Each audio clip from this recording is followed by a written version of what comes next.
let's be real for a sec. We've all kind of bought into those fitness myths, Yeah. right? Like, I totally remember when I was so into doing super slow bicep curls because I read somewhere that it, like, double my gains. Yeah. It's so easy to fall for those things. Absolutely. Yeah.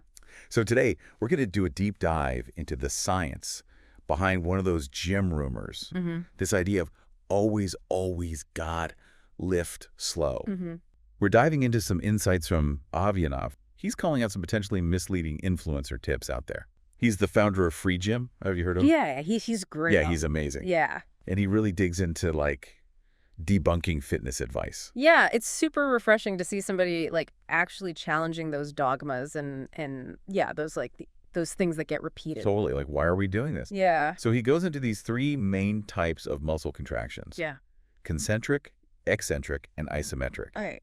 And get this, simply lifting slowly might not actually be using all of them effectively. Yeah. Yeah, that's the thing about fitness, right? It's like it's not always about what you see. It's like if you understand how your muscles work at like a deeper level, it can be a game changer. Absolutely. Okay, so let's break this down. What exactly are these different contractions and what's actually happening inside our muscles when we're, like, hitting a new PR? Starting with concentric contractions. So those sound pretty straightforward. It's all about explosive power, right? Absolutely. Think of like a sprinter exploding off the starting blocks. Right. Or a basketball player jumping for a slam dunk. Oh, yeah. Okay. Those are like prime examples of concentric power in action. Avianov really emphasizes how crucial this type of strength is for any sport or activity that requires speed and agility. Okay, so if someone is mainly focused on building strength for those kinds of quick, powerful movements, then they'd really want to be prioritizing those faster, more concentric contractions. Exactly. It's all about training those muscles to fire rapidly and forcefully. And that's actually, where that always lift slow mantra can fall short. Okay. It neglects that importance of the kind of explosive element. That makes a lot of sense. Okay, so imagine this. You're at the bottom of a squat. Okay. You're about to power through. Yeah. That upward movement where you're pushing against the weight and your muscles are shortening, that's your concentric contraction in action. Okay. It's all about generating force and speed. Gotcha. Like almost like a rocket igniting and shooting upwards. Oh, I like that. So it's not just about muscle shortening, but shortening with power. Exactly. Okay. Now, think about that moment when you're slowly lowering the weight back down, right? You're resisting gravity's pull. That's the eccentric contraction. And that's where things get super interesting on a cellular level.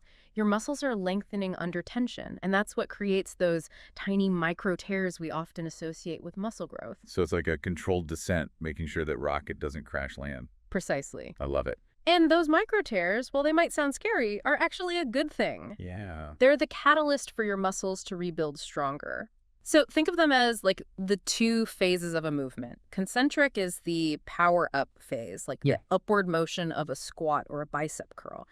You're shortening the muscle as you overcome that resistance. Okay. Eccentric, on the other hand, that's the controlled lengthening phase. So like lowering the weight back down during that bicep curl. So concentric is about generating force, and eccentric is more about resisting it. Exactly. Think about like slowly lowering yourself into a deep squat or resisting the weight as you come down from a pull-up. It's those controlled descents, That's where the magic happens. Interesting. What's so magical about resisting gravity? Sounds counterintuitive. It's actually pretty fascinating. Eccentric contractions create like more micro tears in your muscle fibers. Oh, really? Don't worry, that's actually a good thing. Okay, good. These micro tears combined with, proper rest and nutrition are what allow your muscles to rebuild stronger and bigger. But there's a third type of contraction we haven't even touched on yet, right? The isometric. Yes. What is happening in our muscles when we're, like, holding a plank or pausing at the bottom of a push-up? Because it feels totally different. Yeah, and that's because with isometric contractions, your muscles are working hard, but there's no visible movement. Right. It's like holding like a heavy book steady in your outstretched hand. Yeah. Your muscles are firing, but the length isn't changing. Ah, so instead of shortening or lengthening, the muscles are engaged in this kind of holding pattern. Exactly. Right. And while it might not seem as like flashy as those dynamic concentric and eccentric movements, isometric training is a powerhouse for building strength and stability, especially at specific points in your range of motion. Think about those moments when you like hit a wall in your workout, like when you're struggling to like lock out a heavy overhead press. Oh, tell me about it. That last inch is like impossible sometimes. And that's where isometric training can be an absolute game changer, because by incorporating pauses or holds at those challenging points, you're training your muscles to be stronger and more stable in that specific position, which can ultimately help you break through plateaus and lift heavier over time. So it's not about replacing all our lifts with static holds, Yeah. but like strategically adding them in to target those weak links. Yeah. You got it. And the beauty of isometric training is you can do it anywhere, anytime. Right, No yes. fancy equipment needed. This is already blowing my mind. Okay, so we've got these 3 incredible contraction types: concentric, eccentric, and isometric, each one with its own like unique strengths. But how do they all fit together for a well-rounded, effective workout? Yeah, that's the million-dollar question, right? And that's where understanding Avanav's insights into the always lift slow myth becomes so crucial. Okay, so let's connect the dots here. Right. How does focusing solely on slow lifting potentially limit our training? I think we should dive into that. Yeah, I think, going back to that rocket analogy, when we focus only on those slow, controlled movements, it's like we're only training our rocket for a smooth landing. Wow. But what about that initial burst of power that you need for takeoff? Yeah. We're missing out on all that explosive strength. Exactly. That helps us like move with speed and agility. Exactly. Imagine trying to like slam dunk a basketball or sprint after your dog in the park, right? Yeah. If you've never trained those muscles for explosive concentric power. Right. Okay, so how do we like practically incorporate more of that concentric training? But like obviously we don't want to sacrifice all those hard-earned eccentric gains, right? Of course not. Yeah. It's all about finding that balance, right? You don't have to abandon slow, controlled movements altogether. Instead, think of your workout as a spectrum, right? Okay. On one end, you have those explosive exercises that target concentric strength. Gotcha. So things like plyometrics, Okay. like box jumps, Olympic lifts, or even just focusing on accelerating the upward phase of your squats and presses. Okay, so instead of just focusing on lifting that heavy weight slowly, I might also want to think about incorporating some exercises where I'm like really focusing on that explosive upward movement. Yeah, precisely.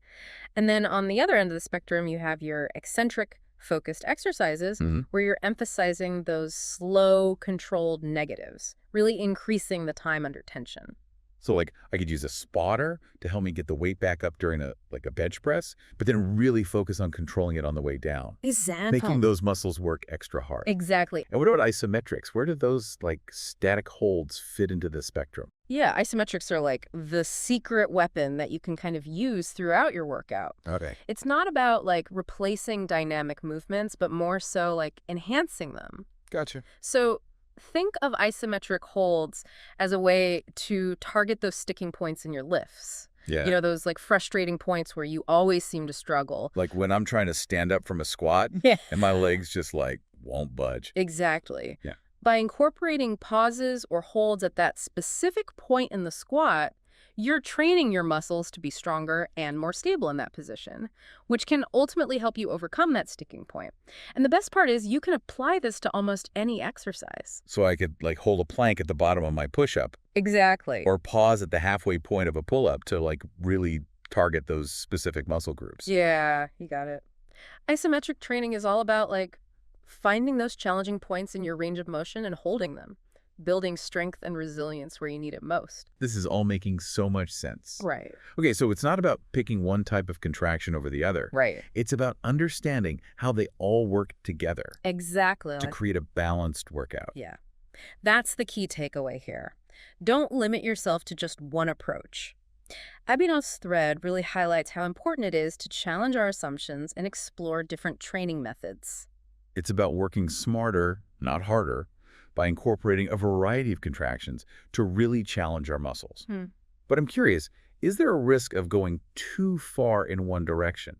Like, could focusing too much on one type of contraction lead to muscle imbalances over time? That's a really, really insightful question and one that we should all be mindful of. Yeah, it just makes sense. Like, our bodies are amazing, but they need variety, right? Exactly. It's like we're not just designed for straight line speed and power, right? Right. We need to decelerate quickly, change directions, absorb impact, and all of those actions actually rely heavily on eccentric strength. So someone who like loves those explosive movements but like never really focuses on those slow eccentrics, they could be setting themselves up for, like, problems later on. Yeah. It's something to be mindful of. Think of it like this. Okay? Imagine a car with a super powerful engine, Okay. but like kind of weak brakes. Okay. It might be really exhilarating for a while, but eventually that imbalance is going to catch up to you. That is a visual. Yeah. Okay? I like that. Well, I think that about covers it for this deep dive into concentric, eccentric, and isometric contractions. Yeah. And like, we totally debunked that myth of always lifting slow. So hopefully you feel equipped to like get out there and, reach your fitness goals. Yeah. And have fun with it. Like, knowledge is power when it comes to fitness. It really is. Go out there, experiment, like, find what you enjoy. Listen to your body. Yes. That's the best guide. Well, that's it for this deep dive. We'll catch you next time on another episode where we'll be diving into another fascinating topic.